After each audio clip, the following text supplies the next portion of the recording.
Friends, welcome back to my channel. This is Neha Patel and I hope आप सब बहुत अच्छे रहोगे। आपके पास जो अभी बचे कुछ 30 दिन है अपने दिसंबर सीएस अटेम्प्ट के लिए, सीएस एग्जाम्स के लिए, उसमें अब आपको कैसे आगे प्रोसीड करना है, क्या पढ़ाई करनी है, क्या स्ट्रेटेजी लगानी है। अगर इसमें आप कंफ्यूज हो तो आप एकदम सही वीडियो पर हो, क्योंकि आज मैं उसी पे बात करूंगी। Because I remember very clearly मेरे अटेम्प्ट के टाइम पे जब 30 दिन बचे हुए थे, मैं क्लासेस में प्रीलिम्स दे रही थी, मेरा सारा पोर्शन हो चुका था पढ़ के, 4th या 5th टाइम रिवीजन चल रहा था मेरा इस टाइम पे। मुझे नहीं पता आपका क्या स्टेटस है, आपका पोर्शन पेंडिंग होगा या आपका हो चुका है, आई डोंट नो, बट जो भी है आपको ये वीडियो काम तो ज़रूर आएगी, बिकॉज क्लैरिटी मिलेगी। और एक चीज़ मैं बताना चाहती हूँ कि इस वीडियो में जो भी मैं डिस्कस करूँगी वो इन डिटेल मैं सेशन में बताऊँगी आपको, जो कि मैं इस संडे लेने वाली हूँ शार्प सुबह 11 बजे। सो आई रियली वॉन्ट कि आप सब वो फ्री सेशन ज्वाइन करो, क्योंकि जो लास्ट सेशन मैंने रखा था 40 डेज वाला, उसमें काफ़ी हेल्प हुई थी बच्चों की। बच्चे आपस में भी काफ़ी चैट कर रहे थे और काफ़ी चीज़ें वो लोग शेयर भी कर रहे थे। सो अगर आप ये सेशन ज्वाइन करते हो तो आपको क्लैरिटी भी मिल जाएगी, इन डिटेल हम डिस्कस भी कर लेंगे और आप आपस में भी बात कर सकते हो। सो लिंक डिस्क्रिप्शन पे डाल दूंगी, आप रजिस्टर कर लेना अपने आप को फ्री में। अब मैं बात करूँ, ये जो 30 दिन, ऑलमोस्ट लाइक 30 से कम ही दिन बचे होंगे जो आपके पास बचे कुछ है, इसमें क्या करना है। सबसे पहले तो आई वांट कि आप लोग 3 चीज़ों को प्रायोरिटी दो, ठीक है। ये जो लास्ट के 30 दिन बचे ना, इसमें ये 3 चीज़ों पे फोकस करना ना। कौन से वो 3 चीज़? पहली revision, second writing practice and third scanner solving. अब इसका रेशियो देखो, जो आपका स्कैनर सॉल्विंग है वो पूरे दिन में आपको 40% करना है, रिवीजन 30%, राइटिंग प्रैक्टिस 30%। इस हिसाब से आपको पढ़ाई करनी है। ये मैंने आपको परसेंटेज दिया है एक एवरेज, कि आप इस हिसाब से माइंड में रख के पढ़ो, क्लैरिटी मिल जाती है ना इससे कि हाँ मुझे ऐसा ऐसा इतना करना है। फॉर इंस्टेंस देखो, अब जब मैं पढ़ती थी, जब मेरे ऐसे लास्ट डेज थे एग्जाम्स के, तो मैं हमेशा ये इमेजिन करती थी कि मैं एग्जाम हॉल में जाके बैठी हूँ, मेरे सामने क्वेश्चन पेपर आया है, अब क्या बुरा हो सकता है।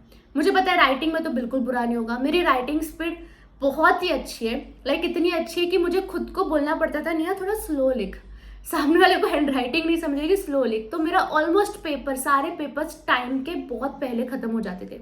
तो राइटिंग प्रैक्टिस में तो मुझे दिक्कत नहीं थी, तो मुझे उस पर ज़्यादा फोकस करने की ज़रूरत कभी नहीं पड़ी। किस में फोकस करनी पड़ी? रिवीजन में, क्योंकि मैं चीज़ें भूलती हूँ, पता नहीं मैं ज़्यादा देर तक तो ना कोई चीज़ें याद नहीं रख पाती। अगर मैं फोकस करूँ तो ही मुझे वो चीज़ें याद रहेगी। तो मुझे मेरा वीक पॉइंट पता था कि मुझे रिवीजन पे ध्यान देना है, तो मैंने मेरे स्टडी रूटीन पे रिवीजन काफ़ी किया है। नाउ आपको आइडेंटिफाई करना है आपकी वीकनेस क्या है। आप भूल जाते हो, ये आपकी वीकनेस है, राइटिंग स्लो है ये वीकनेस है, कि आपके कॉन्सेप्ट्स क्लियर नहीं है ये वीकनेस है। उस हिसाब से आपको डिसाइड करना है कि पूरे दिन में आप सबसे ज़्यादा कौन सी चीज़ पे फोकस करोगे। मैं आपके क्लैरिटी के लिए एक चीज़ बताती हूँ कि अब समझो 24 घंटे आज आपका दिन स्टार्ट हुआ है, तो सुबह 12 बजे तक आप टारगेट रखो कि आपका जो भी पोर्शन थोड़ा बहुत बचा है वो कंप्लीट करने पे ध्यान दोगे। 12 से 4 बजे तक दोपहर के टाइम पे आप राइटिंग प्रैक्टिस करोगे। पूरा राइटिंग प्रैक्टिस चाहिए तो कोई पास्ट पेपर उठा लो, देख के लिखो, कोई स्कैनर में से क्वेश्चन उठा लो, देख के लिखो, it's all up to you. और जो शाम का टाइम है 7 बजे से लेकर रात तक, उसमें आप स्कैनर सॉल्व करोगे।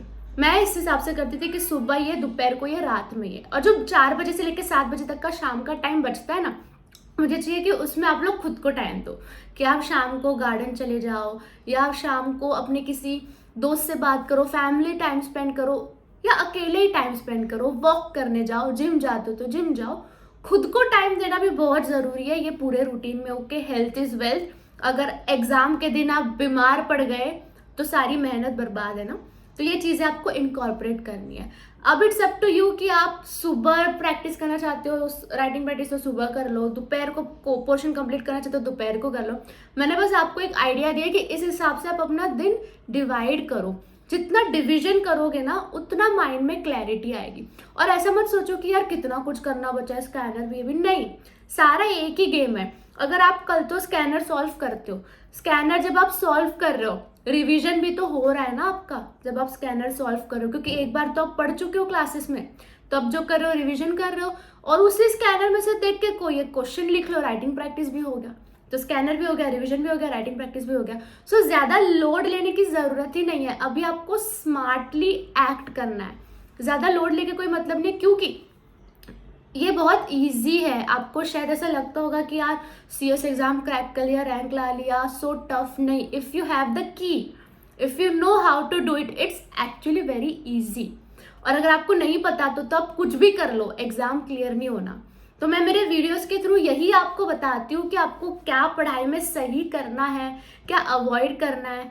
एंड आज के वीडियो में 30 डेज रूटीन में मैंने आपको ये तो नहीं बताया कि दिन से लेकर रात तक टाइम वाइज, क्योंकि वो बच्चों वाली चीज़ें होती है यार। मैं टाइम टेबल पे फोकस नहीं करती, मैं कॉन्सेप्ट टेबल पे फोकस करती हूँ। आपको ये देखना है मैं एक दिन में कितना कॉन्सेप्ट, कितना वैल्यू ऐड कर सकता हूँ। टाइम उसके हिसाब से अपने आप हो जाता है। अगर कोई मेरे से आज भी पूछे कि भाई तू कितना घंटा पढ़ती थी, मुझे नहीं पता। मैंने कभी इस चीज़ पे ध्यान ही नहीं दिया कि मैं कितना घंटा पढ़ रही हूँ, या मैं इस स्लॉट में इतना घंटा पढ़ूंगी, नहीं ये सब्जेक्ट इतना घंटा पढ़ूंगी। मैंने ऐसे नहीं पढ़ाई की है, मैंने कॉन्सेप्ट वाइज पढ़ाई की है। एंड वही रियल प्रोफेशनल पढ़ाई होती है। सो अभी जो आपके 30 दिन बचे हुए हैं, उसको थोड़ा प्रॉपरली डिवाइड करो, कौन सी चीज़ पे फोकस करना आइडेंटिफाई करो और उस हिसाब से पढ़ाई करो। ज़्यादा लोड लेने की तो बिल्कुल ज़रूरत नहीं है। एंड ऑब्वियसली इस वीडियो को इन डिटेल हम सेशन में बात करेंगे इसके ऊपर, क्योंकि 1 घंटे का वो सेशन होने वाला है, तो वहाँ पे मैं आपसे ज़्यादा अच्छे से बात कर पाऊंगी, आपके डाउट्स देख पाऊंगी। सो सेशन का लिंक डिस्क्रिप्शन पे है। एंड आई होप ये वीडियो आपको काम आई हो। आई होप आप अच्छे से पढ़ाई भी कर रहे रहोगे। बस हार मत मानना, पढ़ते रहना, एक एक्सपीरियंस समझो। कल तो आप पास हो फेल हो, वी डोंट नो, बट आपको एक्सपीरियंस मिलेगा कि प्रोफेशनल एग्जाम की पढ़ाई कैसी होती है, और आप सीखोगे अपने एक्सपीरियंस से। सो यस फ्रेंड्स, हम मिलते हैं दूसरे वीडियो में, और संडे को भी मिलते हैं 11 बजे। ठीक है, तब तक के लिए बाय, बेस्ट ऑफ लक।